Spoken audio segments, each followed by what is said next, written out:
All right, it's 6 o'clock. I'll call the meeting to order. Welcome. This is the first in a pretty long series of budgetary meetings for the next 4 or 5 months.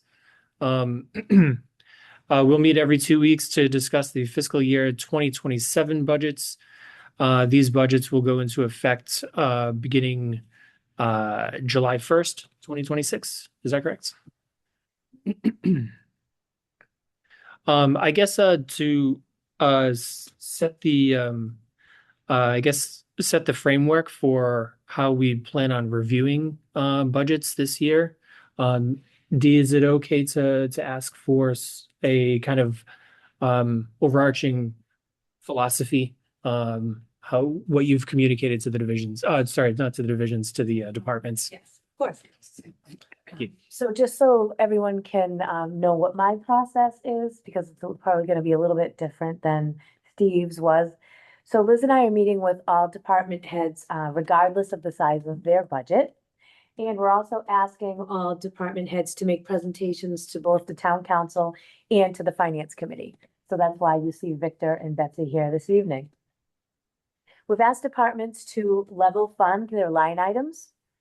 We've asked them to explore other funding sources like grants. We've also asked departments that charge fees to review Wakefield's fees against the communities in our comparable universe. And those communities are Burlington, Chelmsford, Danvers, Melrose, North Andover, North Reading, Stoneham, Tewksbury, and Wilmington. Requests for any new funding, increased funding, or new positions must be justified using statistics and data. We're letting departments know that the overview for FY 27, we're looking at a large $4 million structural deficit, and our health insurance budget came in 12%, which is an additional $2 million. We are also in the process of bargaining with five of our unions and our public employee committee. Those 5 unions are patrol, superior officers, fire, DPW, and the supervisors union. And these unions represent the majority of our employees in the departments with the largest personal services budgets on the town side. We will examine comparability data with other communities to see where our town falls within the external market. We're going to ask unions to prioritize their financial items because there is limited funding for FY 27. And I just want to say, in my 27 years in municipal management, I have never had to lay off an employee, and I do not want to do so in FY 27. I'd like to thank all of the department heads. They have gone back and sharpened their pencils, and they are being conservative with their budgets. I'd also like to especially thank Liz. We have similar experiences in other communities as to how the budget process works, and that has been an asset to me as my first budget as the TA. Great, awesome. So I think the way that we normally go about this, and please correct me if I'm wrong, but we'll hear from the various subcommittees, any comments that they may have from meetings that they've had with the various departments. And then we'll hear from Liz and her take on the departments, and then we'll review the numbers, any comments or questions. Can I ask an overriding philosophical question of Dee? Sure. Yes. Yep. Hi, Dee. I'm Lori Wheeler. I don't think we've met in person yet. Just as you said, one of the philosophical things you said was you asked your departments to level fund. So I'm just curious, which is why you wouldn't encourage them to do zero-based budgeting, i.e. build from the ground up. So for example, does a level-based funding, you get $1,000 last year, we'll put in for $1,000 this year, but you don't really need it. So when you get to the end, like, what is your philosophy at the end? Like, if you don't use it, are you encouraged to then spend it? Like, the zero-based budgeting encourages you to kind of go back and say, like, what do I really need for this year? So like, where do you fall on that? Yeah. So what we did is we looked at some trends and asked the departments, if you got $1,000 for, purchases for office equipment last year, did they spend that? What was the margin? And asking them to, that's the baseline that we're giving them is $1,000. If they want more than that, then they would have to ask for that. because this is my first round, I did not really have time to ask departments to start with zero-based budgeting. In the communities that I've worked in, it's always been level service budgets. Thank you. Okay, any other questions regarding philosophy? Any other comments regarding how finance committee should view these? Is it possible for me to get a list of everyone that's on Zoom that I can't see right now? See the blocks. Yeah. There you go. Thank you.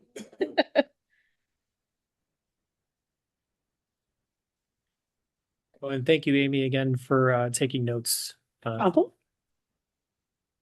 I'd like to second that. Thank you. All right, I guess we can go right into it. So for the first fiscal year 2027 budgets, on the agenda, we have budget number A. Of the subcommittee is for these budgets. Any comments?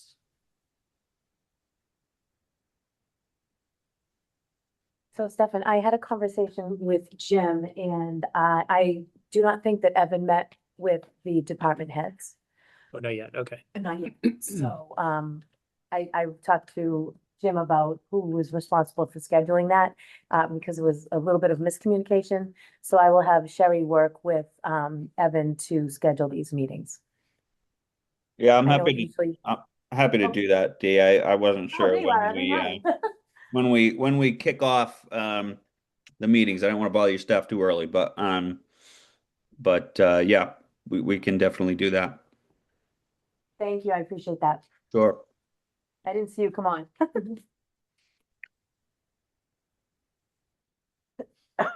Okay.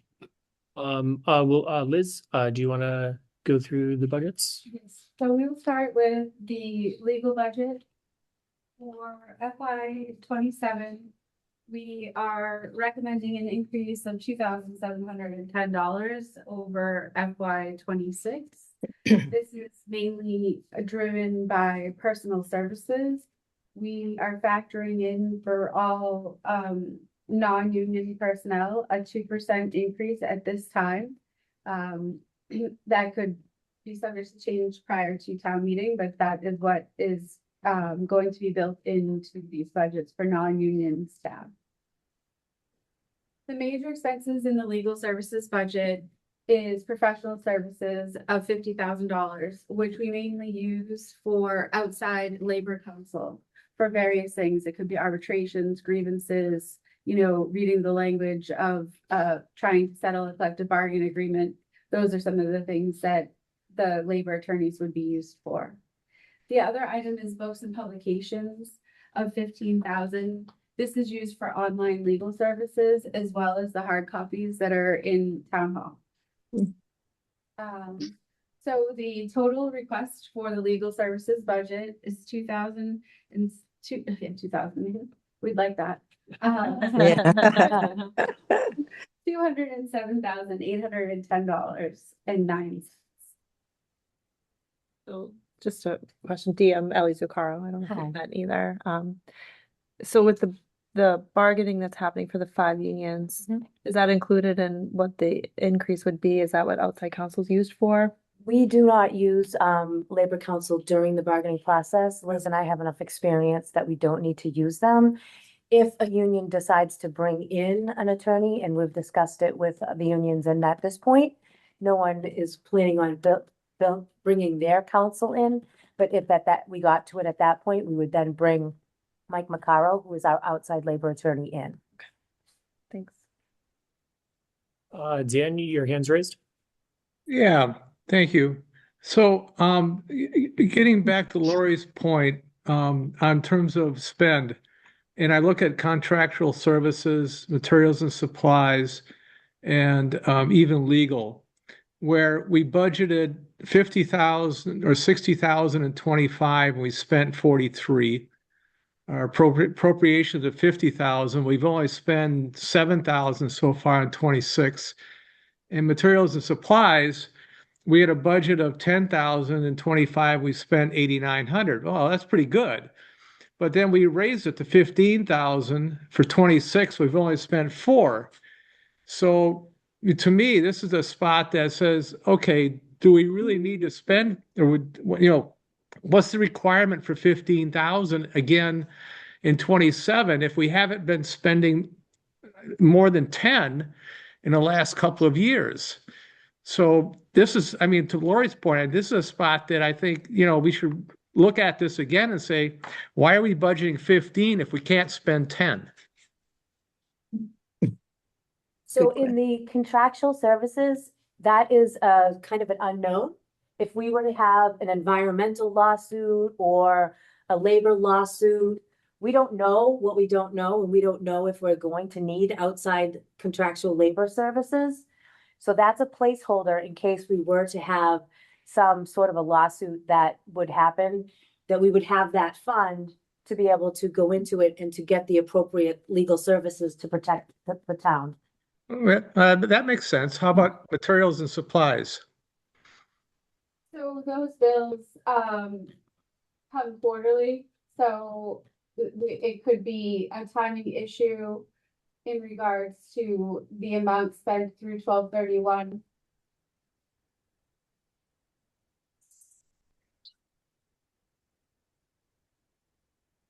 That's all right. Yeah, I want to follow up on that question about material supplies. So, hi, I'm Terry. I'm actually a lawyer, so I wanted to disclose that. That's why I'm focused on this piece. So you said bills come quarterly. Does this include the legal like books and the online legal research tool that you were just talking about? And so are you billed on like a search by search, or is it like a flat? A flat. Okay. Okay. So then I agree with Dan's point. I think that if we have several years that we've been significantly under $15,000, I think it's kind of hard for me to see how we're justifying a request, at least in that line item. Contractual services, I agree with you 100%. Like litigation is completely, it's very hard to anticipate that, and we obviously need to be prepared. But I think the materials and supplies, if we have a trend over the last few years demonstrating it's consistently under 10, then maybe we consider decreasing that at least a little bit. So we will check with Tom Mullen to make sure that there's not some increase that he's. Yeah, that could be. Yeah, absolutely. Yes. Yeah, yeah. That we don't know about. Yeah. And they are expensive, so I know that. So we check with Tom on that figure. Thank you. All right, Brian online. Right. Hang on. First, oh yeah, I'm good. Okay. So down under the section for personal services breakdown, I just noticed that in the salary wage column for Thomas Mullen, it shows a number there for 2026, and then it shows total personal services that's a smaller number, 131,000. And I'm just curious why that is. That must be an error that was carried forward from the previous rolled forward spreadsheet. Yeah, it's hard coded. It is indeed. Okay, thank you. All right, Dennis online. Yes, as far as that item about the outside services, I think if something comes up unexpected, it should come back before the town council and get approved and be brought to the finance committee to make a reserve fund transfer if it's going to be something extraordinary. So I don't feel that we should just budget for the hypothetical if. So I think Tom should go back and relook at this whole budget and also have Evan, make sure that the finance committee subcommittee goes through all of these ones that Evan's in charge of and not just jump the gun just for because we're having a meeting tonight and he wasn't able to go and him and his committee weren't able to go through with it. So maybe all of these that are under Evan's, subcommittee should be tabled until we get a subcommittee report. Thank you. So question on that point. So if just say, for instance, if we were to either reduce the appropriation on the contractual services line item Or if something came in above what we were appropriating, is the reserve fund transfer process the route that we would take to rectify that? That's correct. Okay. Or the other option is fall town meeting. Okay. And that's depending on timing of when. Yeah, I was about to ask, how long does that take? If we needed to spend it now, we would have to deficit spend. And then at Springtown meeting, we would have to appropriate some budget supplement for the FY 26 budget from either, other available sources, free cash, what have you, if the reserve fund, say, was completely gone.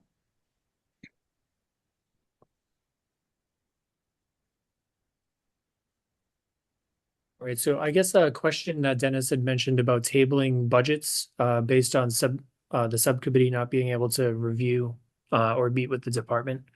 Is that something we want to entertain? Well, we don't actually vote on the budget tonight, but this No. is just a review. Yeah, no, I That's don't think, I would not table.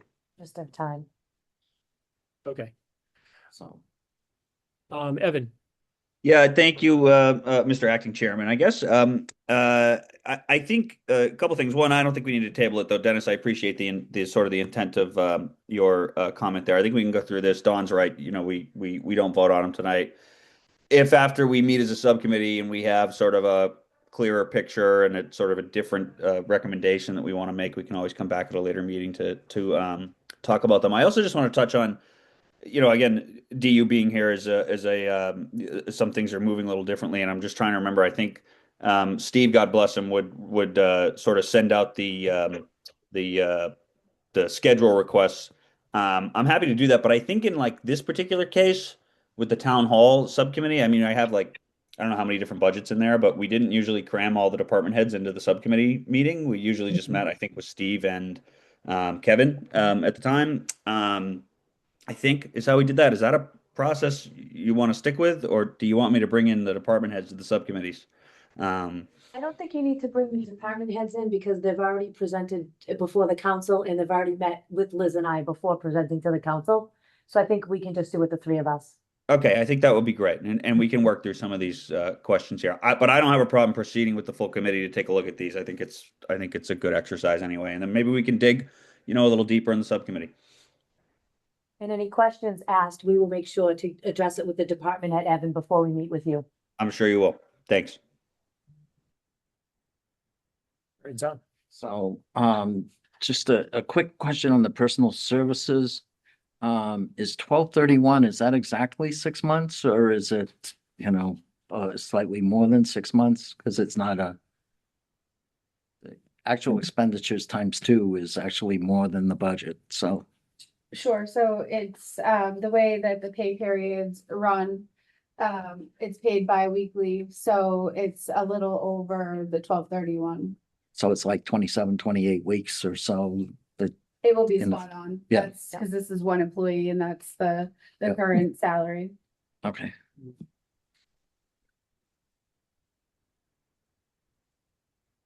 All right, any further questions? I see none. All right, next, budget number 7, item number B, tax collecting department. Kathy Kelly, our tax collector, is online. Kathy, can you hear us? Can you hear me? Yeah, we can. Okay, Yeah. great.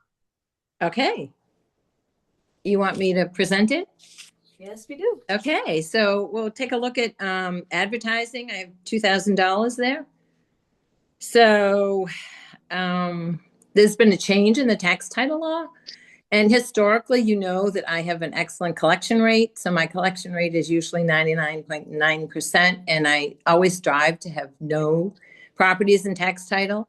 And I did almost reach that goal once, but the man had died, so I couldn't do that. But anyway, so this year I did have 3, and you're probably looking and saying, well, you didn't spend anything this year, so why are you doing $2,000?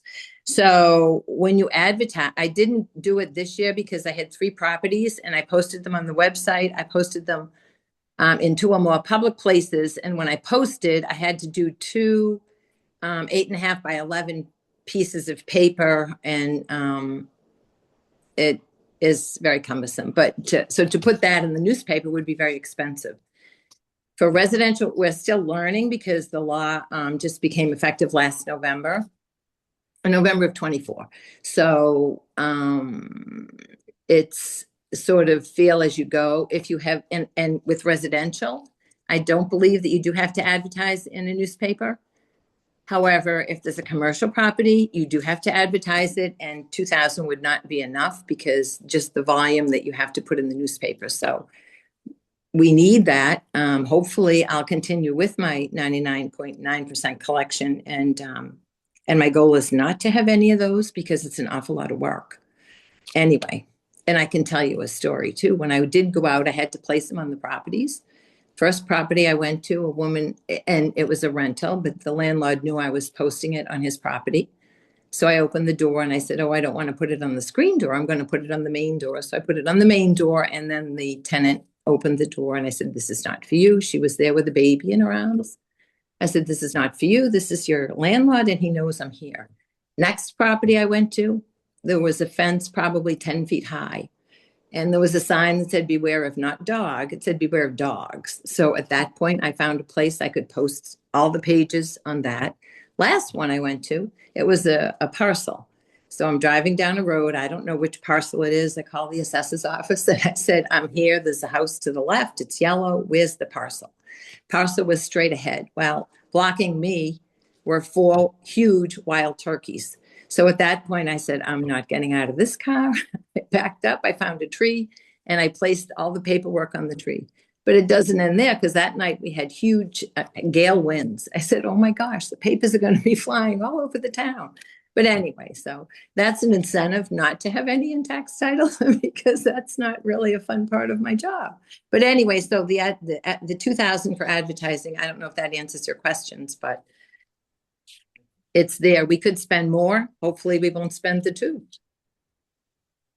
So next is printing and binding. And that includes the cost of printing the preliminary and the actual real estate bills, personal property bills, demands, envelope, any stuffers that need to be put into the bill, printing and binding of permanent records, and paper costs have gone up. So that's why we did a slight increase to $6,619. Professional services, we kept that at the same that we had for 2025.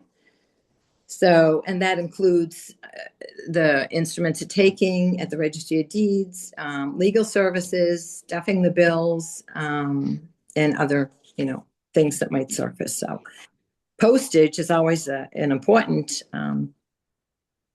item every year. But you can look at 2025, we had spent $38,364.69.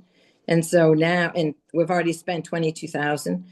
We have more properties, more bills, more vehicles, and we went with 39,510, hoping that that will be enough. We used a rate of 63 cents, even though postage continues to go up, but we do get the 5-digit mixed, whatever, single, non-denominational, whatever. We get all the rates that we can. However, there are some, postage did increase from 69 cents to 74 cents in town, 73 to 78. And it may go up again, I don't know. But we just have the excise commitment that we're going to send out, and there's over 23,000 bills just for that one commitment. So the proper problem that we have, it's a balancing act, because on the one hand, you don't like to spend that postage, but on the other hand, you're getting in the revenue. So we need to get that revenue in timely, and we don't want to be held up because, we can't send demands out or delinquent letters or whatever. We do watch it. We treat it like our own money. So we're hoping that amount will do it, but we never know.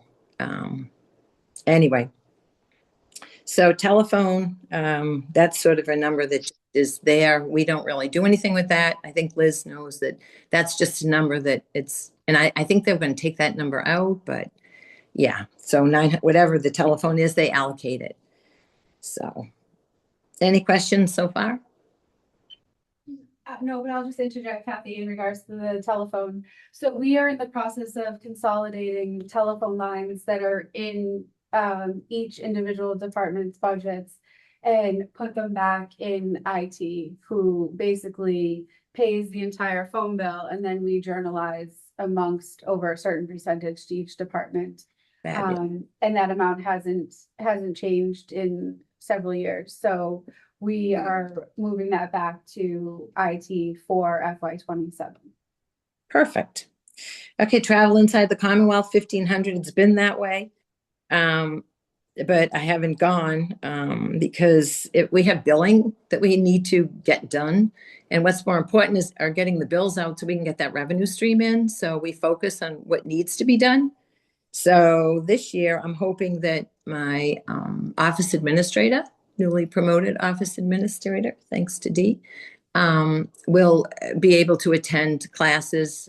So we signed her up for the Mass Collector Treasurers Association. She gets a half, my dues are 160, hers are 80.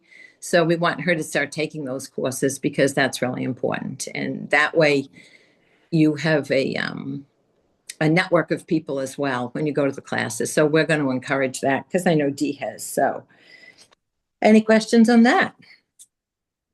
Nope. Okay, and then the rest is just office supplies. It's really supplies that running the office and things that we do need. And printing, reproducing supplies, same. And then dues and membership. And then you're probably going to take a look at the overtime for my staff. But I have 2 people that have been there for a long time.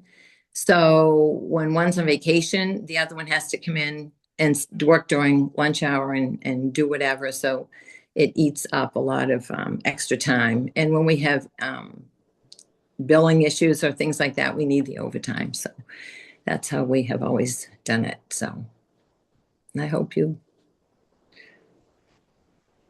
have any questions. I'll just note on the personal services side of the tax collector's budget. Again, there's an assumption for Kathy Kelly for the 2% built in. And then the other 2 staff members are part of the clerical union. And that is according to their contract, which is not expired at this time. Okay, Dan? Yeah, there's a mistake on this spreadsheet. I saw the 7.75% increase in personal services and said, what the devil is going on here? And the appropriation for fiscal year 26 is not 84,668. It's 88,167. That number got hard coded, and so the real personal services increase is 3.47%, not 7.75%. What would we do without you, Dan? No, so on the bottom of the spreadsheet, there's a piece also that takes place of transfers, DPW, water and sewer divisions. So historically, previously, the actual salaries are listed, then overtime is listed, and then there's a transfer, and the total from the tax levy is 88,167. Right. Yeah. I mean, I'm looking at the personal services breakdown, and 88,167 I think is the right number. But if you look at the top, it said 84,668, not 87. Yes. So also it's taken into account, if you're looking at the summary part on the top, the transfer section is taken into account to total the actual budget. Well, it feels like you got apples to oranges then. These spreadsheets were just rolled forward.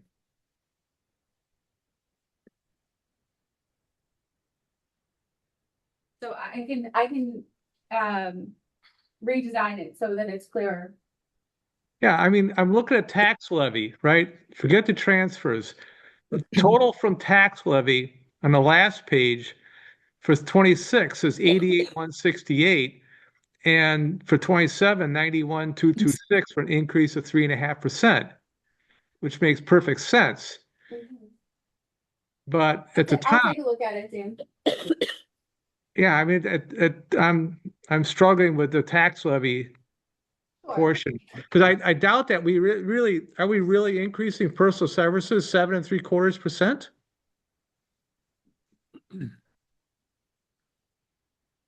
I mean, I don't see it in the last page, 7.75. Yeah, and it looks like the transfers from DPW on the top is 62 Mhm. in FY 26 and the bottom is 67. So that's where the difference is coming from. I didn't even have 60 cents. Yeah. That's Some- under FY 25. Yeah, something's screwy here. That's all I'm saying. I'll go over it, Dan. Thanks for catching that, Dan. Good thing, yeah. Dan, if you don't mind, if you're doing these calculations, if you mind continuing doing those as we go through these budgets, just to make sure that there's nothing else that's awry that might be changing the percentages that we're looking at.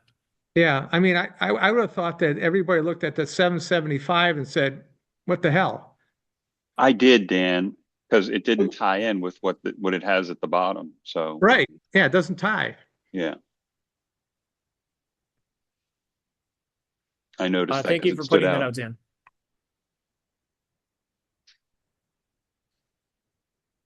Any other questions for tax collector department? Done.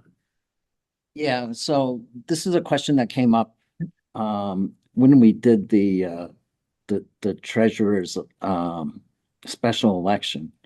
And I did a little research and found that 85% of the communities in Massachusetts have the tax collector and the treasurer as appointed positions in sort of a coordinated finance department. And you know, if we had a coordinated finance department, like some of the things that you mentioned where you have two employees and if one's out, you have to have overtime. If you're in a coordinated department, then some of the treasurer's staff could cover that or other folks in the finance department could cover that rather than having to pay overtime. So I'm just wondering if it makes sense rather than just year to year roll these budgets forward in the existing thing is to look creatively and say, what is the best structure for the community? And does it make sense for some of these positions to be appointed rather than elected as part of a coordinated finance department? In my experience, the communities that I've worked in, all of them had an appointed treasurer / collector. But here they're elected under the charter, so that would be a charter change. And you're correct, we are a dying breed. The majority are combined collector treasurer. So it's unusual to have, and we're elected, an elected collector and an elected treasurer, and it has worked for years, but the future, it appears that we're a dying breed. But that's an issue, I think, for as Dee as the Charter Commission. So I mean, you know, one of my concerns is, and fortunately, you've done a great job and your collection rates are excellent. Thank you. But if we didn't have that, you know, do you have an annual review with the town administrator, or do you wait every 3 years for reelection to be reviewed? You know, so if we had a treasurer or a collector that wasn't performing, we wouldn't have any recourse to address that until the next election. So historically, performance evaluations of the department heads has not taken place here. But next week I am meeting with a consultant to start that process to implement performance evaluations. And that includes elected And officials. that includes elected officials as well, yes. All right, great. Ed Bean, online.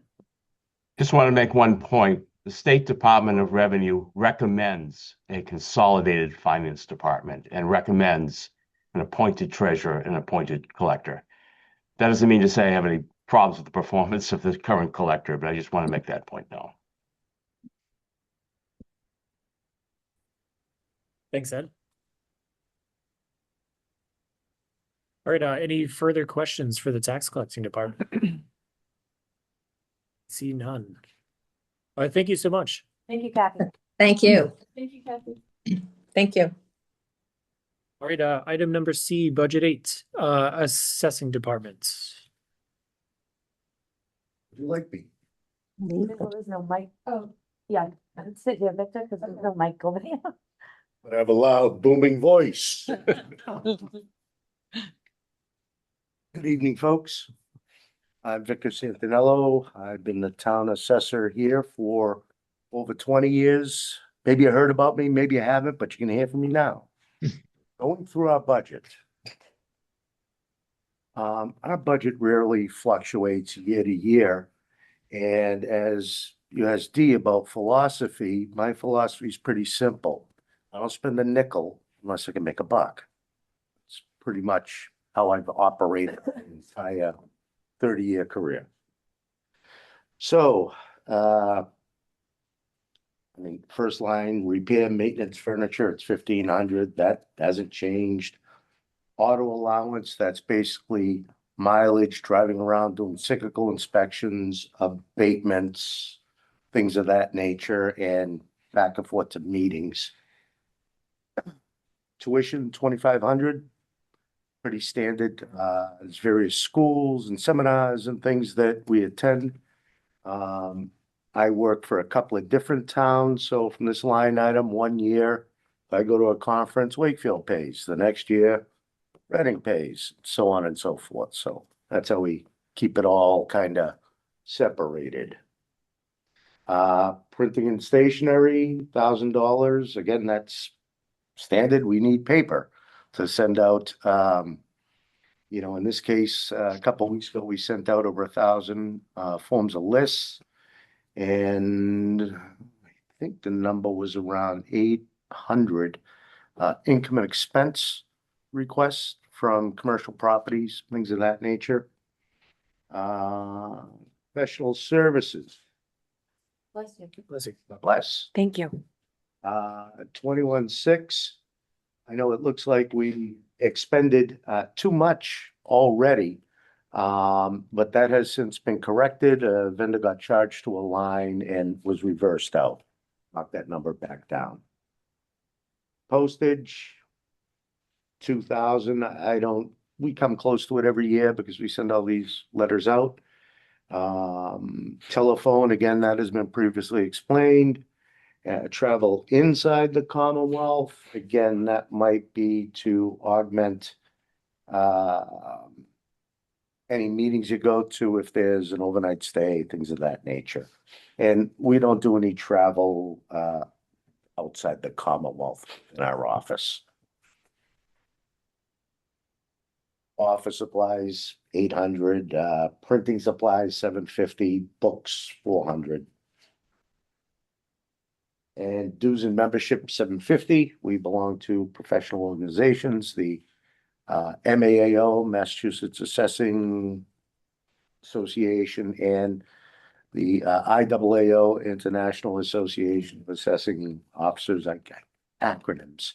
Our life has been reduced to acronyms. But that's all I have. Any salary questions are above my pay grade, so that will be filled in later. How you doing?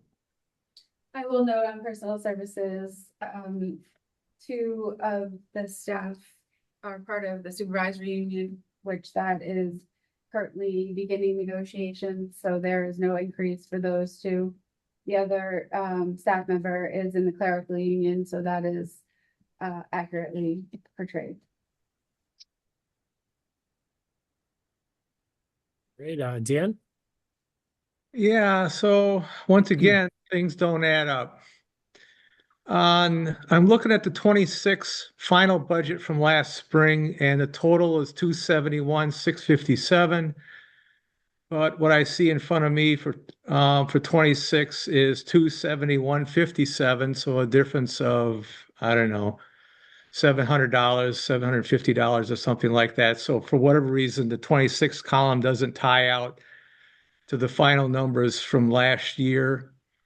And under personal services, I don't see a line item for reimbursement from the town of Reading and Linfield.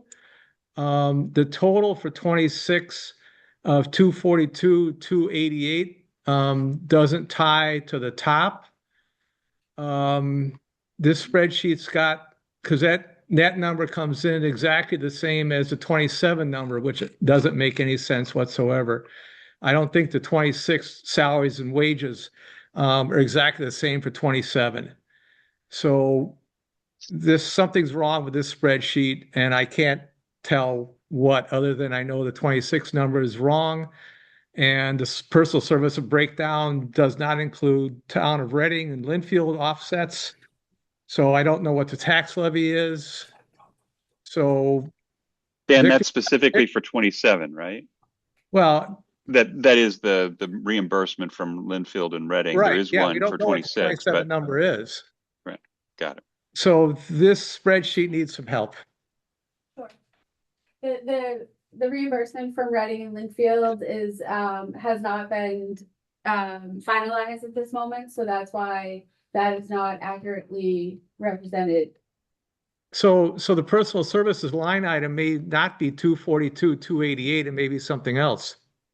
But it's probably going to be more, as two of the employees are part of the supervisory union, which the contract is expired. When do you think we'll know reimbursements from Linfield and Reading? Hopefully within the next month.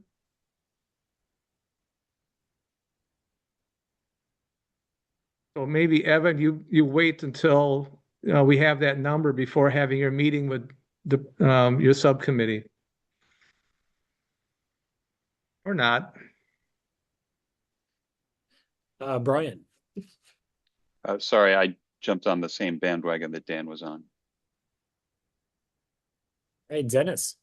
Well, again, I just think we're jumping the gun by having meetings when we don't have finalized budgets from that they're bringing forward that we're gonna have to revisit again. I just think, you know, if they don't have the budgets finalized, we shouldn't be even listening to them at this point. And that's all I've got to say. Thank you. I would agree with Dennis. We have guests here tonight and we should hear from them because we shouldn't waste their time. Yes. I would agree with that, but if we've got like big holes and stuff, it will be double time for us to look at them. I'd rather just look at them when we've completed them. I agree with Dennis. Evan online. Yeah, I'm sorry. I think this is actually a productive discussion. You're kind of looking at you're just seeing in some ways how like the sausage is made, and I think it's a productive discussion. I just wanted to double check. So there's like 3 points in there that are, and this is a common practice, by the way. I see this all the time when the contracts aren't settled, the COLAs aren't in there. Sometimes COLAs aren't settled until pretty late in the fiscal year or even beyond. So that makes sense to me. I just want to make sure I understand. I think it's 2.97 I saw on the personal services. Is that all grade and step kind of stuff that you're just assuming will reasonably still be intact in the new contract? That's for one employee who's part of the clerical union, who that contract is settled. Okay. No, that makes sense. And then you're not going to add it in until you know what that number is when you settle the other union's contract. All right. That certainly makes sense to me. Thanks.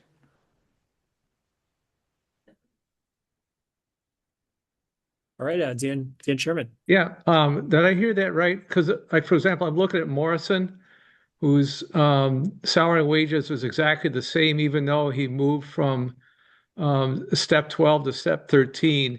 So that 92,196 for him will be a new number once the contract has been negotiated. Am I hearing that correctly? Yes, as well as for Victor. Okay, thank you. Bill Boudry. You hear me? Stefan, I'm working Yes. off of my phone here. My computer's having issues. These budgets were before the town council on Monday night. I'm just wondering where any of these things that Dan in particular was bringing up, did any of those come up, or did they vote to approve all these budgets as is on Monday evening? They voted to approve them. So these budgets have already been approved by the town council. Yes. Okay, just That's crazy. Well, I thought so, but I just thought everybody here should be aware of that. That's all. Thank you, Dee. Welcome, Bill. So I guess because of people's time, or sorry, John, you have So, two things. First, Victor, I want to congratulate you. I think I read something where you got some legislation passed for senior credits with the, I'm plugging away. okay. There's a local program that we have here in Wakefield that we developed. I've been on a sole mission to hopefully get the state to adopt it, so that citizen towns can simply do a local acceptance to try out this plan that has worked so wonderfully in both Wakefield and Reading. And I can't believe it's been almost a decade-long fight, but where we can almost see the finish line, and be great to introduce to the Commonwealth of Massachusetts the innovative forms of tax relief we've been able to develop locally and that have made a tremendous impact in helping seniors age in place and remain vibrant in our community. Thank you for bringing that up and giving me the opportunity to speak. The second item, is, I'm not sure I agree with your process of paying, of Reading paying 1 year for an expense and Wakefield paying another year for an expense. I think that should be in a contract and should be prorated based upon the contribution of the contract. I think it should automatically be standard, rather than, you know, those association fees or training fees, whatever it is that you do 1 year. You said Reading pays 1 year, you said Wakefield pays the next year. So. Well, each year the price is pretty much standard to go to a conference. And I always felt each town is getting the maximum benefit of what I come back with, and felt it would only be fair to spread it around that way. It just seemed, I mean, if we're going to allocate it, you've just quadrupled paperwork for me as an employee, because here's my total package submitted to one municipality and you're going to pay 41%. Then I have to take the same paperwork to the other community to pay 40%. And then to the last community to pay 20%. I know there are ways that we could get it down like that, but there's a practicality. It's not paid through the contract, it's paid outside of the contract? Within our town budgets, all the towns budget accordingly. So 1 year I charge one town, next year charge the other, the following year charge the third. So so my approach, and when I've done contracts like this, is the lead contract agency, the town of Wakefield, would be responsible for reimbursing you, and then would just, in the cost that Reading and Linfield pays, they would reimburse their share. That's Chargeback, right? charge, yeah, that's how I've always done contracts. That's something we can look at. Yeah. Thank you. all right. Any other questions? All right. Well, thanks so much, Vic. Thank you, folks. Excellent. Good evening. Thank you. Thank you, Victor. Great job Okay. as always. Look at Well you, done. kid. Dennis, how is it I got very old and you haven't aged? Uh, Good evening. My knees would disagree. Thank you. All right. Item D, budget number 9, town clerk department.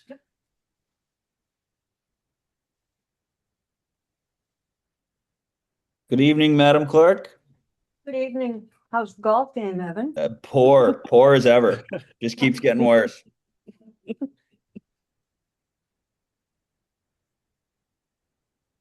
Want me to go first? Sure. Okay, this is a different way of presenting the budget this year, and it makes more sense to me. And especially in elections, in fact, only in elections. Excuse my back, folks. I had to use 2 other departments to fund the election process. Okay, we took that money, we got the amounts from each of the departments, and we consolidated. So now it makes more sense. Everything is under one roof. Instead of my charging the DPW for extra postage, the DPW to transport the polling booths, IT, for doing some of the work on the polling, on the ballot boxes. And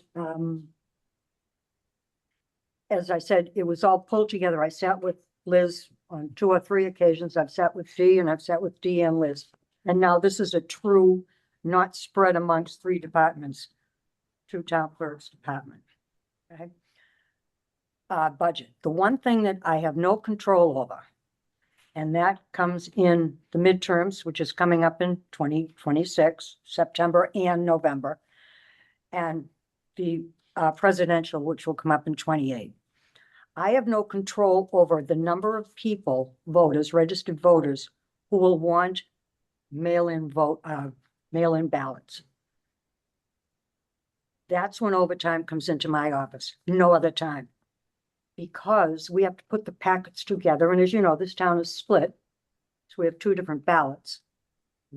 We have to make darn sure that we send the right ballots to the proper precincts. They have to be assembled. We do it in assembly line fashion, and then they have to be mailed out. And all in, if I counted the labor, it would be about $2.50 per packet, because the packet costs $1.78 as of the last time we sent them out in 2024. It may go up. Another situation that we have with that mailing is that it goes from Town Hall to Wakefield to Woburn, back to Wakefield. So we had some timing here. It's like Tinkers to Evers to Chance. I've spoken with the postmaster in the last 2, in 2022, 2024, and we're going to do it again in every other year, obviously. I have a postal worker come here at the end of the workday. On his way back to Woburn, which is the sectional center, he takes everything. So I eliminate it going from here to Wakefield. And then we lose a day right off the top. So he or she delivers it directly to Woburn, and then they're sent back to Wakefield the next day. So we've cut down that way. I've tried to consolidate, as some of you know, the polling places. We've saved a ton of money on that, a ton of money on that, I can tell you right now. So this is a true budget. It's a workable budget. But the only thing I have no control over is the number of people that will request ballots, either absentee ballots and the voting in person. We did over 6,000 people in 2024 that lined up in here. We were open 2 weekends. By state law, I only have to be open 1 day on the weekend, Saturday. So I'm open from 10 until 4. But I open on Sundays from 10 until 2. By doing that, at the end of the election cycle, I can send, not a bill, I can send all of the extra money that I had to spend into the state, and I get 72% of it back. It does not come back into the town clerk's budget. It comes back into the general fund. So I do that. It's a ton of paperwork, but to me, it's worth it because there's a lot of money spent. In order to do in-person voting, I have to have 8 people. I don't get overtime. I have to give overtime to the girls in the office, which is fair on weekends. And I have to have 4 people in, 2 wardens and 2 poll workers. So when people come to the window, I only have 4 computers that are hooked up to the state. And we tag team the people. But I've cut way down on that as well. And I've gotten the money back in 2020, 2022, and 2024. But not into the town clerk's budget, even though it came out of there. So that's my uncontrollable. Nothing I can do about that. You may look at binding. I was mentioning last week, binding companies are going out of business. It's almost like they don't exist anymore. So the ones I used to use no longer exist. I did find somebody. And I usually don't send out more than 10 at a time of the archives that are all but written on parchment paper. But I can't have them fall apart. They've got to be rebound. And I did find somebody, and I sent out 20 books 2 weeks ago. And I'm going to send them out 20 at a time until I finally catch up. Because we have hundreds of books there to go back to the 1800s. And they're the only copies of what we have. So I've got to do that. And then we also bind the cemetery deeds and the town reports so forth and so on, keep in perpetuity, for anyone that's interested. But I'm very, very happy with this budget. There's nothing extraordinary in it. Any questions? It's Dan. Dan Sherman. Yeah, so once again, the 2026 final numbers don't match the 26 numbers that I have in front of me for 26, 27. It's not off by much.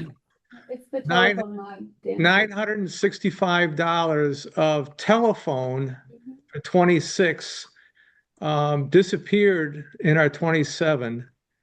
So what I'd like to have seen is the telephone line to stay in the budget here, show 965 for 26 and then 0 for 27. I'm assuming the telephone is going away.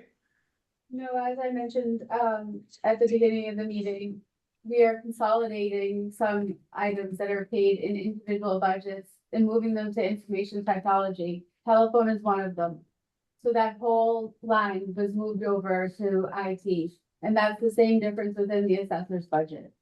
Okay, well, that's great, but I still would have liked to seen telephone show up on what's in front of us now with 965 for 26 and then 0 for 27, so that when I look at comparison of one year to the next, the percentages make more sense because it's not a change of 335% from one year to the next and $9,000 in terms of dollars. It's almost $10,000 and change in it'd be $8,000 of a change in something like 3% increase from one year to the next. It just makes it more difficult to compare one year to the next when you shift money without any notes or explanation. And I also have a question on budget 10 when we get to it. Okay, any further comments or questions on Sound Clerk's budget? So, Ben, am I understanding correctly? Right now, we've got 3 budgets and this is going to become one budget? No, no, no, no, no, no. No, they're separate. In budget 9, for instance, I needed postage from DPW. I needed things moved using the DPW workers. That's all been consolidated here. Now we go into the elections budget. This is the office. Okay, Then we go into the elections, which is another whole ball of wax, as they say. okay. Okay? Yep. On to number 11, or 10 rather, or not? What's up? Yeah, number 10. Yep. Let's see. I need to raise my hand. Dan Sherman. Okay, on 10 for 26 is 38,800 for but I'm seeing in front of me 38,600. So again, the percentage change and the dollar change is off because we lost $200 from last spring to today on the 26 budget. I don't know. I don't know where the $200 went, but again, comparing 26 to 27 now becomes problematic because the 26 numbers change somewhere, maybe July 4th. I don't know. Okay, we'll look at that, Dan. All right, any other comments or questions on budget number 10?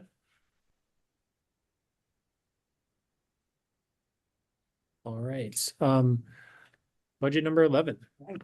election expense. Right.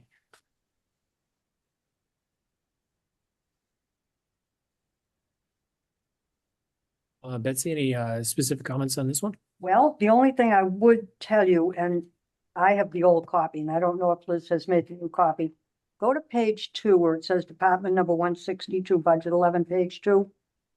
And come down, see where it says 5301, advertising. Yes. I don't advertise at all.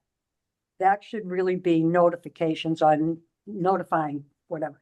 I have to, that's the warrants that have to be posted for the elections and, both local, state and federal.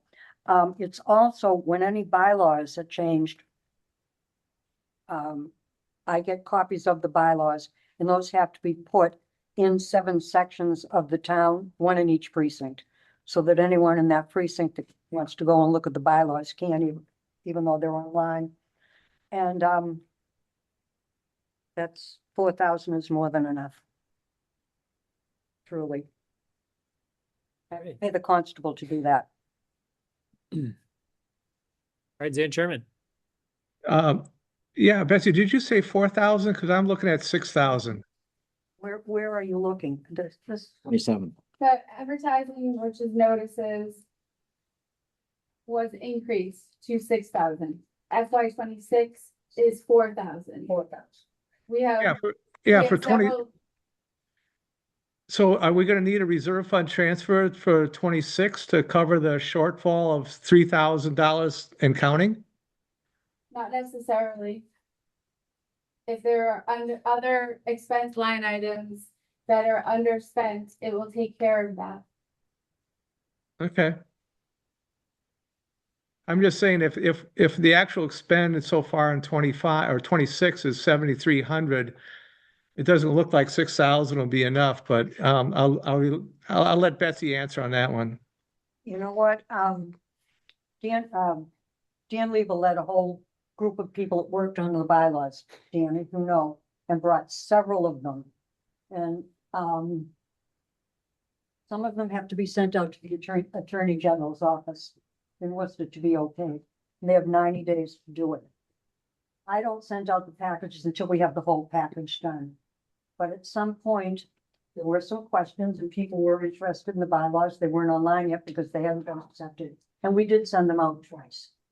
Henceforth, and there were a ton of them, as you know, from town meetings. As you know now, there's only a few, and I have 2 out of the AGs right now, one of which is huge. Wetlands. And I'm waiting to hear back from them, and then we'll send them out. But I keep it to the chief, Dan. You know, I'm very frugal, you know that.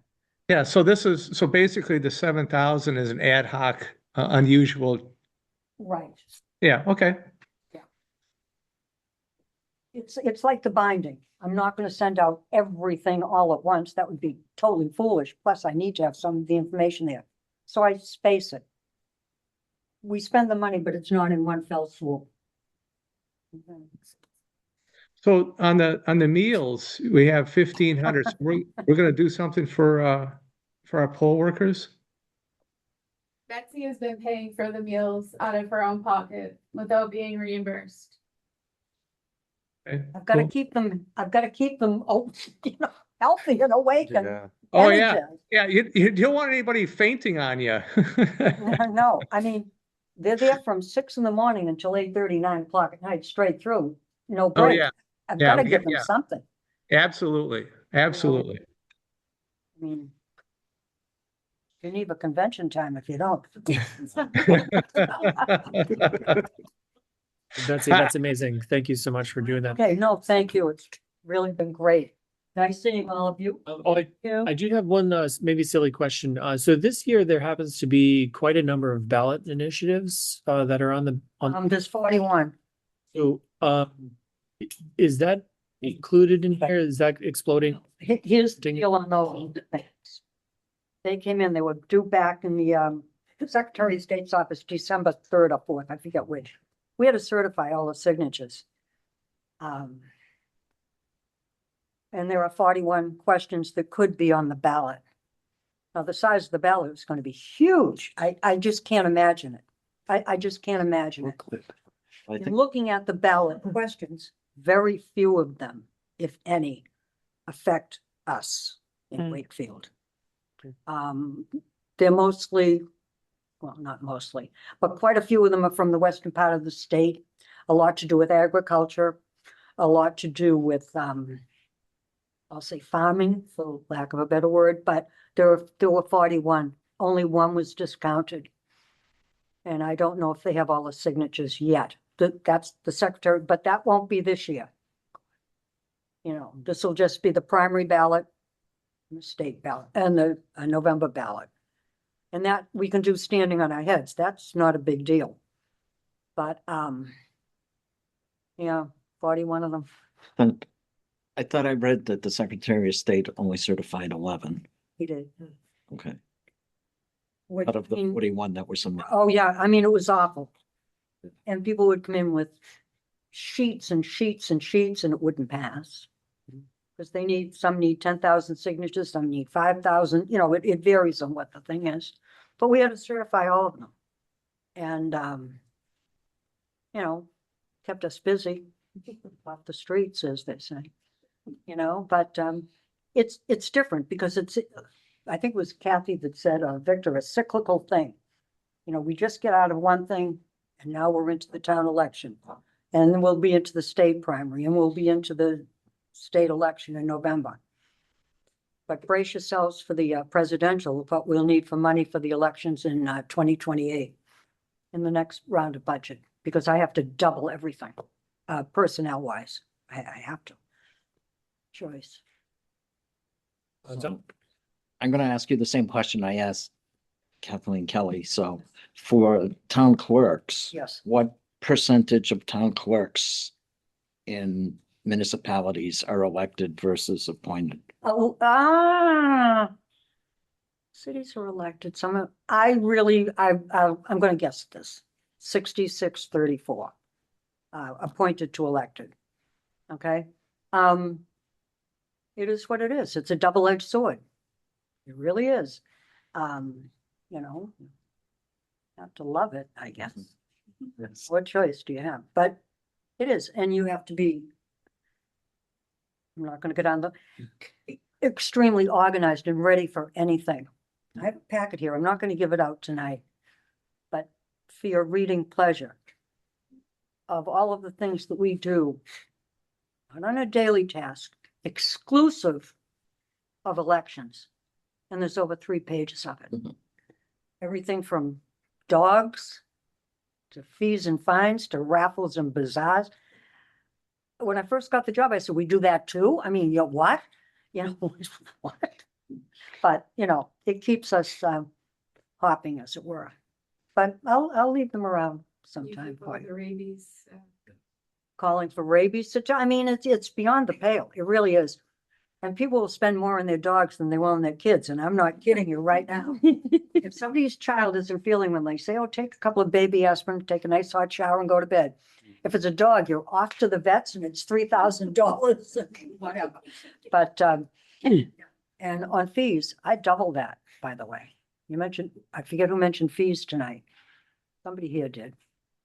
Did you mention fees and the price, the amount of money that you charge for fees? I mentioned that we're having a look at it. Absolutely. About 5 years ago, I doubled the dog registration, the annual registration from $5 to 10. I did change them and up the price so we at least pay for the tags and the hooks, you know. But everything's going up, I'll tell you right now. So we have to be prepared for it and look into it and be ready for it. And when it comes to elections, we have absolutely no choice. The law. Well, thank you so much, Betsy. Thanks. Thank you, Thanks. Becky. Thank you, Betsy. Bye. Good evening. Have a good evening. Thank you, Betsy. Welcome.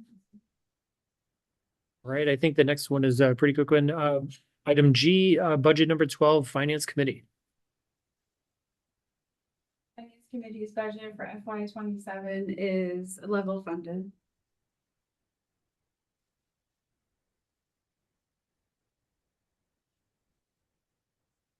I'm curious if this is a budget that we could pare back a little bit too at the contractual services. It's not much, but you know, it could be good. Under the contractual services, that is the cost of the recommendation book. And so that charge won't hit until we get closer to town meeting in May.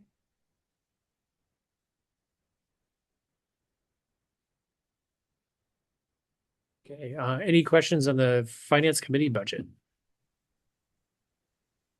will say, Mr. Chairman, I do like your idea. Maybe the finance committee could lead by example here, even if in largely symbolic fashion. Maybe we can whittle away at this a little bit and submit a budget that's a little bit lower than last year.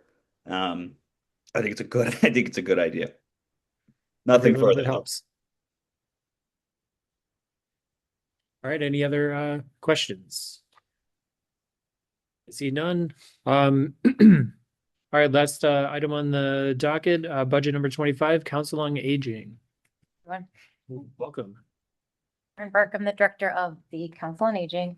I do have a couple of handouts for you. Last year when I was here, there were some questions about Mystic Valley Elder Services when our $6,275 gives us. So I brought the fiscal year report for fiscal year 25 from Mystic Valley. Then I have a handout of a slideshow I presented at the town council because I am seeking an increase in my van driver budget line item, so I wanted to be able to go through that. So I would like to start with the contractual services piece. I was able to level fund in most areas, but I did need to request a small increase in our equipment maintenance office. This is going up $250, and it's primarily for our gym maintenance. We have a small gym in the ground level of the senior center that has a treadmill, an elliptical, bicycle, a weight machine, and a rowing machine. And the cost to maintain that equipment is really more than the $400 can cover. We have somebody come out every year to inspect and make sure the equipment is safe to use and that it's working well. And then if we have any problems with any of the equipment, that requires another visit out. The company's not a local company. They come from Framingham. So there's also a fee for them to come out. So the small increase, the increase in the $250 would help us to be able to maintain the gym. I was able to decrease my stamp budget. I went down to 0, which there were some cost savings that I'll talk about afterwards that we were able to do that with. And I was able to decrease the travel inside the Commonwealth by $50 as well. So that some of that savings was able to be wrapped up in the requested increase in the maintenance of the office equipment. Printing and binding, we had gone down last year, so we did level fund this year at the $100. The professional services, that covers conference training, conferences and training for staff. So that stayed the same level funded. And the telephone also stayed level funded.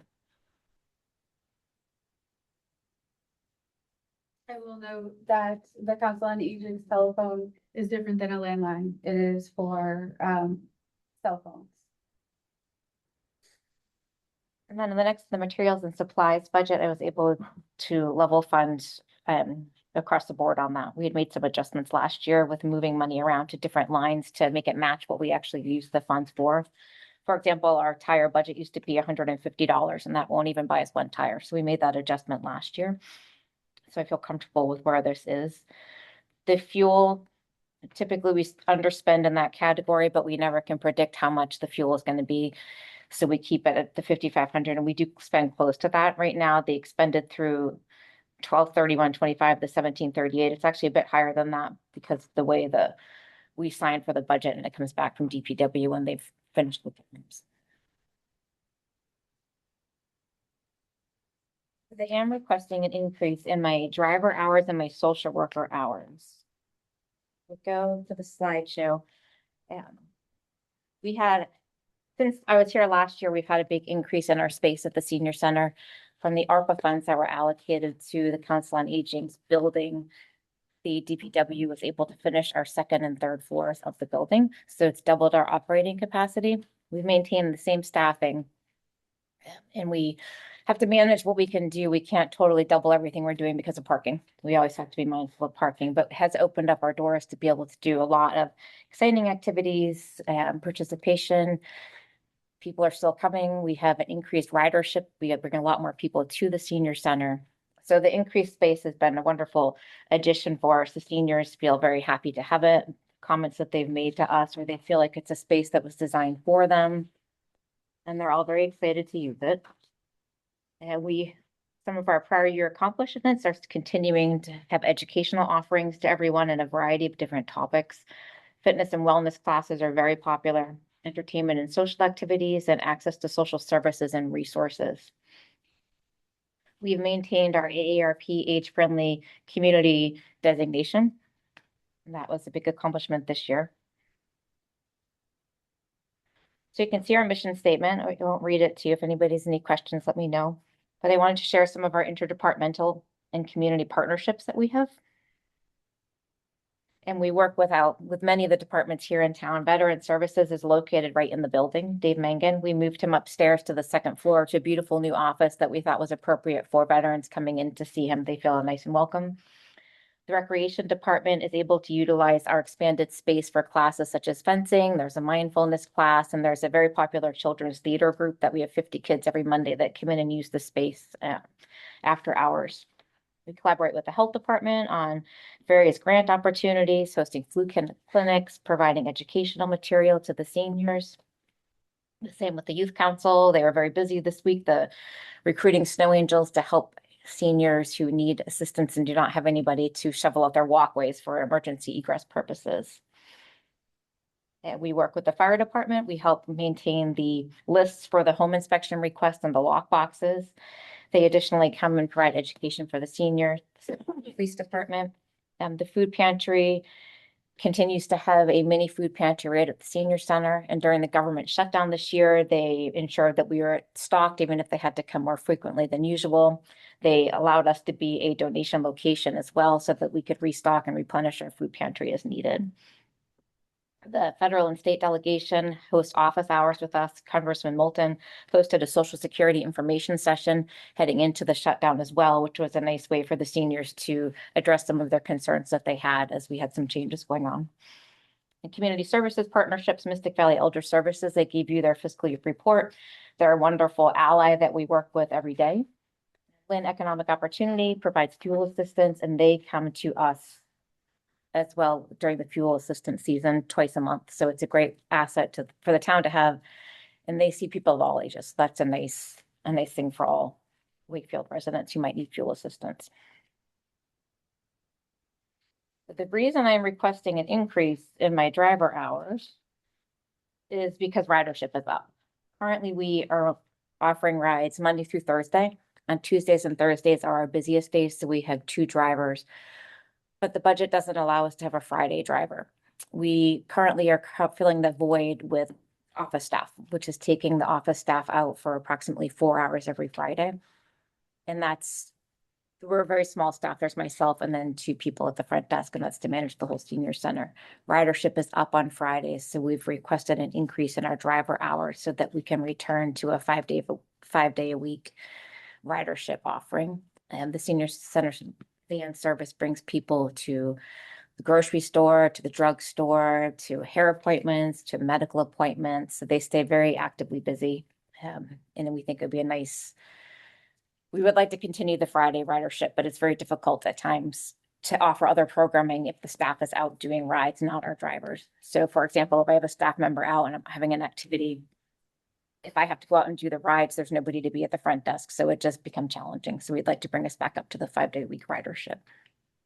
I guess I skipped around. I apologize. So now I'm moving into the personal services, which is where I asked for the increase. So you'll see the 5.7%, 5.11%, but that is adding in additional van driver hours, which was about $5,749, which would allow us to offer that back in. It's being judicious with it, though. We do have a couple of exercise instructors who take off for a few weeks in the summer. So on those weeks, we would not have a driver in on Fridays because we can manage it with the staff. So on Fridays that we can manage it with staff, we would be able to have some savings in those areas. I will note that the increased hours for the social worker are not reflected in this budget as it is being funded with the formula grant. This is only general funds. Yeah, so we're hoping with that one, just pull those up. So Beth Greenberg is our current social worker. The increase in her hours would allow us to bring her into the senior center on Fridays, and we're hoping to set up some programs. And there's been a lot of research done in the past few years about loneliness and social isolation. One of my goals with her increased hours would be to initiate a friendly visitor program that could be done either over the telephone, through FaceTime, or actual in-person visits. some other centers do have it, so she's going to start researching how that's done and implement the program by recruiting volunteers and managing the program for us. And the other thing I would like for her to do is become trained as a Dementia Friends trainer. We would like to pursue dementia friendly designation here in Wakefield to go online with our friendly designation.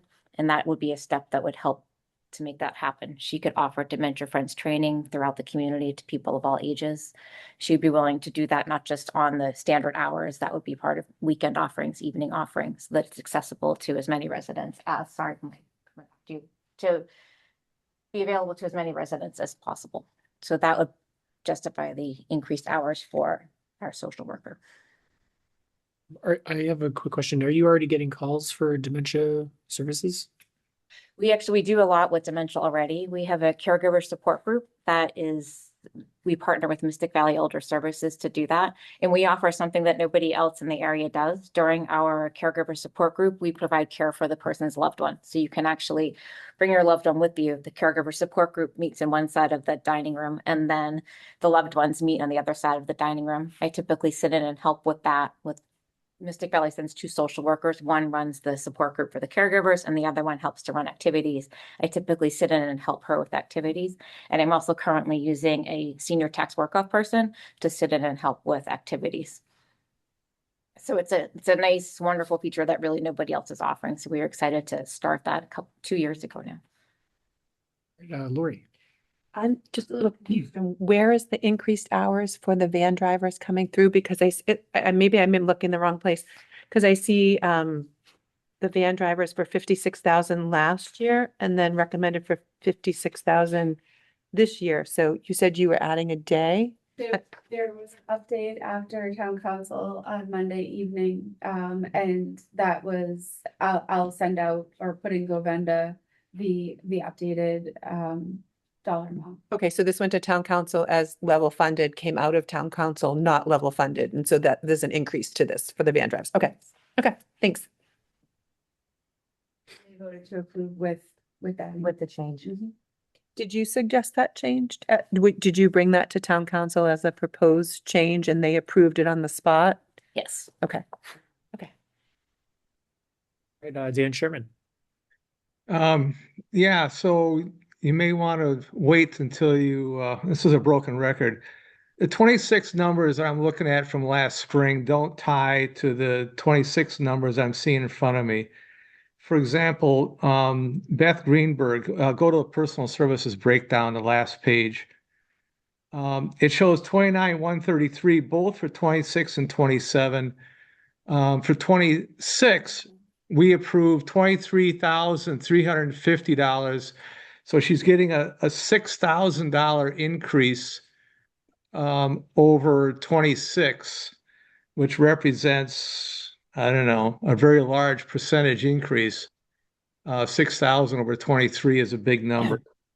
So something screwy there. And Catherine Giraldi, same problem. It shows 27,263. But when I look at the 26 vote from last spring, it's 28,359. So those don't tie out. And obviously then it doesn't tie out to the first page. You got some work to do on this one as well. If I may, these are the actual salaries as of right now under this section. The total. That doesn't help me because I'm trying to compare budget to budget.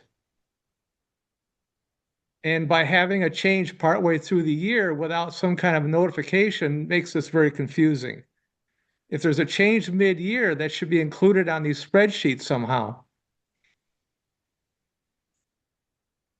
Thank you, Dan. We'll look at that. One last question. You had mentioned that the van service provides services to bring folks to and from appointments and grocery store and whatnot. Is the ride also available in town? Yes, so we have the ride that we help seniors sign up for, and they do take that as well. And Mystic Valley has a program that you can have a companion driver. Companion drivers can be reimbursed for driving a loved one to appointments. So we also advertise that and help people sign up for companion drivers. We have a lot of our ridership is from the same group of maybe 50 to 60 seniors who don't have other people to help them with certain things. Our ride service for the medical appointments is pretty robust. We go as far as Leahy and Peabody and Burlington, and we also go to Mass General in Danvers, which is a big help to people to be able to get to those locations. Not all the senior centers go that far. That's the furthest we go, and we only go that far for the actual medical appointments. But because the medical centers are there, a lot of people that drives a lot of medical appointments to those locations.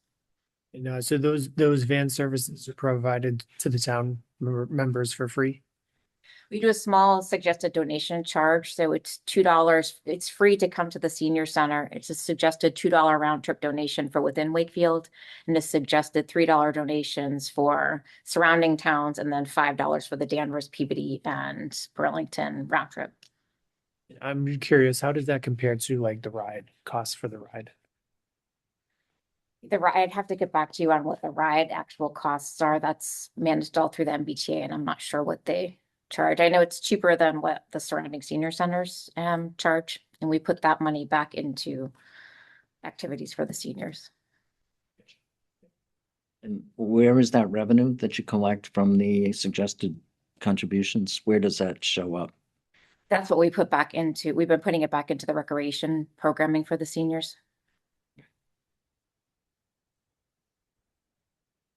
Bill Boudry. Yeah, I actually didn't have a budget question specifically, but what Dan just mentioned, Don, is that a revolving fund you have for those activities, Karen? Yes. Yep. So I just want to mention, as somebody who went to the 6th grade at Warren School, which is the McCarthy Center, I can say at my age, I've not taken advantage of the programs there. My wife does robustly for the exercise classes, and her and her friends absolutely love it. I did go to the Congressman Moulton's seminar that he had, and I hadn't been in that building in many, many decades. And I just would recommend to people on this board, if you've not had a chance to go in there, the renovations that have been made to that building. And again, it's a very aged facility.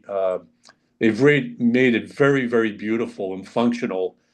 And Karen, I'd also note that, and we don't know each other, but I see the program document that my wife brings home, and the programs that are run out of the senior center, the number of programs and the quality of the programs are extraordinary. So I'm delighted to hear that many seniors take advantage of what is offered there. So thank you. Thanks, Bill, for that background. Any other questions, comments? Dan. Audio. There we go. So I'll get back to Beth Greenberg. She's still at 12 hours per week, and she was 12 hours a week. Can somebody explain why she got a 25% increase in her pay? I'll have to check with human resources. I didn't hear you. I'm sorry.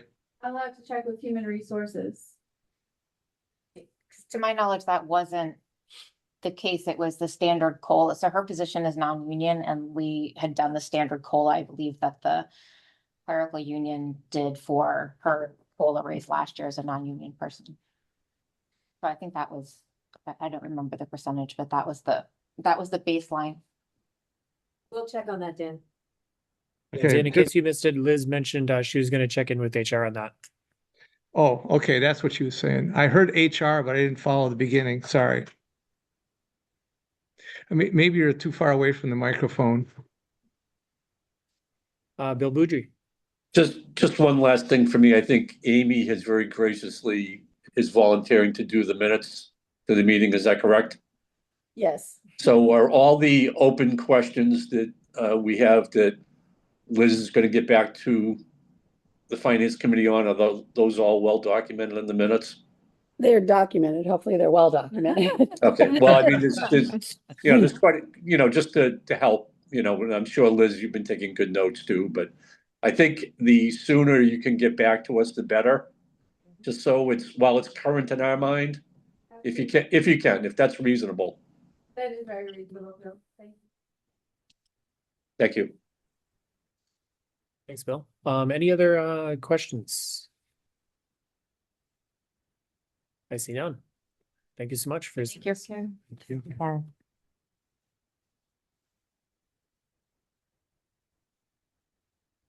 right, I guess before we move on, any other questions on budgets?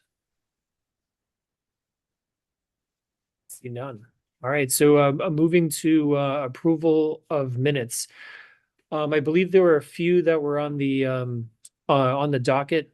I don't believe we've had submissions for a few of these, so we'll skip them for now. We'll add these to the agenda for next time.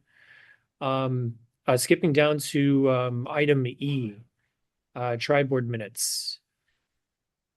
Stefan, yes. I submitted item D, the Finance Committee minutes. Were those not distributed to the entire group? Apparently not. No, Dan, I saw your email come in. I think it was a couple days ago. I apologize. I never got back to you on reviewing those, but I'll do so after this, and then I'll make sure that it gets distributed to Sherry. We Yeah, submit should these be to Sherry. Yeah, I mean, more important would be Don and Ed and get their feedback.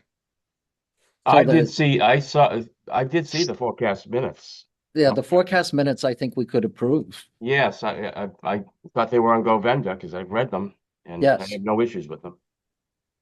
Don, do you agree? I agree. Can I make, so you guys want to make a motion and second? I'll make a So- motion to approve the forecast subcommittee minutes. From, that was November 13th, is that right? Correct. Yes. Yeah, I'll second. All in favor? Aye. Aye. Aye. They're approved. Thanks, Dan. All right, next item on the list here, we have tri-board meeting minutes from November 17th, 2025. Any questions, comments on those minutes? Bill Boudry. No, I actually, well, I'll make a motion to approve those minutes and then I'll ask a question after. I'll second. All right, all agree? Or all approved? So he has a question? Oh, Bill, sorry. Billy Boudry. I don't have a question on this. I have another question on other things. Are we supposed to do roll call? Are we supposed to do roll call votes? I hate to say that, but not for are we meeting. supposed to do roll? No, Are we supposed for to do meeting roll minutes. call votes? I don't believe so. I don't think we've Okay, done good, meeting good. minutes. I'm delighted to know that. That's good. So was that moved on that motion? Yes. Yes. All right. We haven't voted. We haven't voted. Sorry, all approved? Aye. All opposed? Unanimous. So Stefan, my question is, looking back at some of the minutes that are in Govenda that says, I need these. If I'm not mistaken, some of those are pretty dated, and I don't know if those are ever gonna come forward. I happen to know that the finance committee meetings from 10/30/25 were completed by the scribe for that meeting and were turned into Sherry, but only this evening, about an hour before our meeting. Yes, it was me. Okay, so that was okay. So Sherry has them. So I sent them directly to Sherry, and she said thank you. So I assume that they'll make it into the mix for the next one. All right, thanks. One other point too, and correct me if I'm wrong, but I believe the meeting minutes need to be posted online 48 hours ahead of time for public review before we review them here. Is that I don't correct? think so, Stefan. I think you might be thinking about the requirements for under open meeting law. Actual meeting. Yeah, the agenda. But the minutes under open meeting law usually, I think they do need to be publicly accessible, probably online. I mean, they post stuff online, so I'm sure they're up online. But once they're approved, Well, yeah, not until they're approved. Okay, great. Thank you so much for that clarification. All right, last item on the dockets, Finance Committee, Library Subcommittee, meeting minutes, for December 17th, 2025. Anyone from the subcommittee? Yeah, so we had Christian. Yeah, and one, I don't know if you're gonna bring this up, but excuse me, on number 5, I forget Yes. if that was 20,000 or 2,000 to building maintenance. I didn't catch that when we sent that over previously. It's You want to just, I can go back to Kathleen and see if it's 20 or 25. yeah, just because the comma's in a weird spot there. I don't know if it's missing a zero or we Oh, it forgot. is missing, it's definitely missing a zero. It's supposed to be 20. It's either 20,000 or maybe it's 25. Okay. So why don't we just hold off on that? I'll follow up with Catherine to Okay. see which number it is. I wrote down 20, but it might be 25. So let's All right, wait on so that one, Stefan. okay, all right, we'll hold the vote on that until next time. All right, that does it for the minutes. Any committee comments? Ed Bean online. Yeah, I think it would be instructive for Liz and Dee to maybe post the cherry sheet iterations that are coming in. So the governor released the preliminary cherry sheet this week. Very, very disappointing news for Wakefield, only a 2.3% increase net state aid over the last year. But we spent a lot of time in our last budget sessions last year talking about state aid. So I think it would be a good practice to maybe spend a little time at each meeting talking about the governor's budget, Senate, House, as the iterations come in throughout the spring. Thank you, Ed. We'll do that. Thank you, Ed. I do have a question. I know during the tri-board meeting, we talked a lot about the MMA and the information that they had out for the municipal financial environment. They came back, I believe, with recommendations recently. Is that something you'd be able to speak to? Yes, I mean, we did a update at the town council meeting. We talked about the different, choices that they put out, that MMA put out. Some of them have to do with expanding local option, like the meals taxes and the hotel taxes, and allowing municipalities to increase those. The biggest takeaway is that the MMA is asking for $351 million increase in UGA, which is the unrestricted government aid, which would be about $1 million for Wakefield specifically.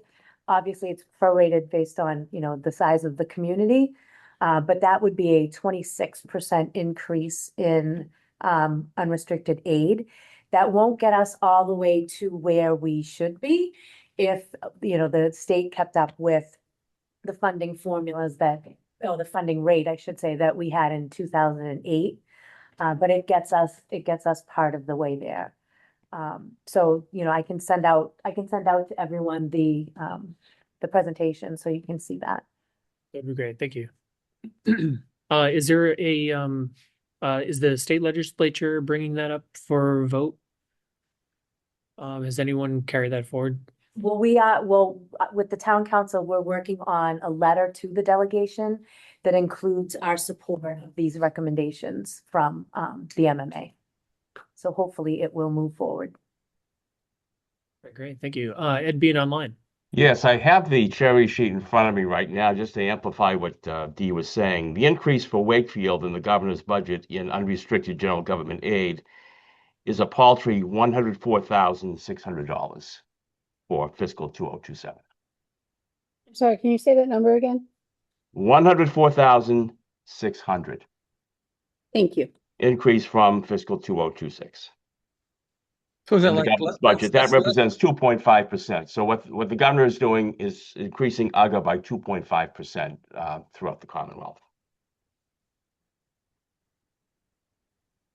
I like that word at paltry. That's very good.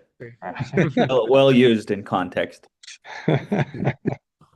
So, Ed, historically though, doesn't the legislature usually bump up the House One recommendations, the governor's recommendations? I would expect they're gonna bump up the chapter 70. So the governor is proposing additional $75 per pupil. Last year it was $150, which the legislature intervened on. I'm not at all. I mean, it's very important to be pressuring the state legislatures on this point, given the number of overrides you're seeing throughout the Commonwealth, and as well as the Municipal Empowerment Act, which Dee referenced earlier, which would really help us raise more revenue, and especially for us, given the very difficult deficit situations we're facing in the next couple of years. It's not a guarantee. The pressure has to be put on the state legislatures to make some movement on this.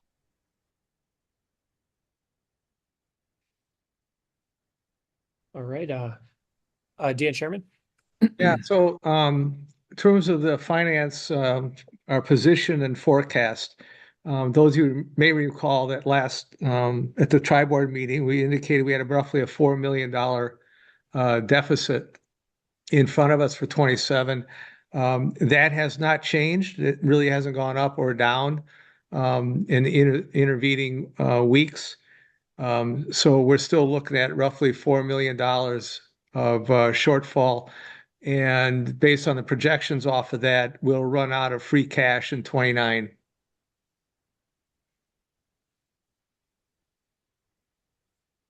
Thanks, Dan. Bill Boudry. Tough to follow that one up. Just different. D, I don't know. Do you know when the town charter of Wakefield is up for review in light of some of the conversations that we had here earlier tonight about tax collector and? Yes, sir. 2028, and in the fall, I will be working with the town council to convene the charter committee. Okay, that's the subject topic that's come up here, and I, certainly something in town you hear people talk a lot about. So I think a lot of us will look for that with a lot of interest. So thank you. Ed Bean. I just want to concur with Bill and his comments. There's also a state statute that can be adopted, and I suppose in the town it's going to be by the town meeting, to create a consolidated Department of Finance, which would include the treasurer, the collector, the assessor, and if you have a procurement agent, procurement department as well. I can send you that information. We did that in Somerville some years ago. Thank you, Ed. So Ed, just to clarify, so that would not require an immediate charter change? No, I do think it would require a charter change from reading your charter and what I've seen. So I think it's a two-pronged thing. And we maybe want to get a legal opinion on that from someone who understands these things better than I. But in Somerville, we did not need to change the charter to do that. So, but that's a city, and towns operate differently. So it may very well be that the town meeting has to adopt both of those things. I don't know. All right. One thing I see, Joe Bertrand joined us. Joe, I wanted to thank you for setting up that visit to the new high school. For those of us that were able to take advantage of that, I mean, for me, it was great to see where my kids are going to be going to school in the future. It's an impressive building, and I think we'll be proud to have that as a high school in the future. Yeah. So good job, Joe. Thank you so much for setting that up. Here, No here. problem. All right, I think that's it. Any other committee comments? All right, entertain a motion to adjourn. So moved. Second. All in favor? Aye. All Have a good night, opposed? folks. Thank you all.